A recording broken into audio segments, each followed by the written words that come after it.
Gorwa police દ્વારા યોગ્ય કાર્યવાહીના અભાવે કિન્નર સમાજ દ્વારા પોલીસ ભવન ખાતે પહોંચી પોલીસ કમિશનરને રજૂઆત કરવામાં આવી।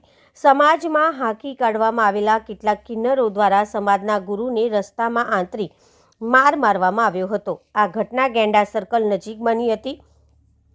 વસ્તી ફરતા ભિક્ષાવૃત્તિ બંધ કરાવવા માટે હુમલો કરવામાં આવ્યો હોવાના આક્ષેપો કિન્નરોએ કર્યા હતા। આ અંગે ગોરવા પોલીસ મથક ખાતે ફરિયાદ આપવામાં આવી હતી। જો કે યોગ્ય કાર્યવાહીના અભાવે કિન્નર સમાજ દ્વારા પોલીસ ભવન ખાતે પહોંચી પોલીસ કમિશનરને રજૂઆત કરવામાં આવી હતી।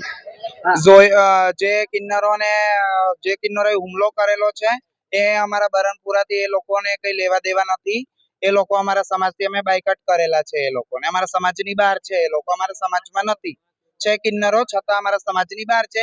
એમના લક્ષણોના કારણે એ અમારા માટે એક અસામાજિક તત્વની સમાન છે એ લોકો, એટલા માટે અમે બાયકાટ કરે। અમારા બરનપુરામાં રહેવું હોય તો ગુરુની નીચે રહેવું પડે, અમારા કાયદાનું પાલન કરવું પડે, કાયદામાં રહેવું પડે। એ લોકોને અમારા કાયદામાં રહેવું નથી, તો એ રીતે તો અમારામાં ના બની શકે। એ લોકોને નથી પોસાતું, એટલે એ લોકો અમારા સમાજની બહાર છે। સૃષ્ટિ કુંવર, જયશ્રી કુંવર।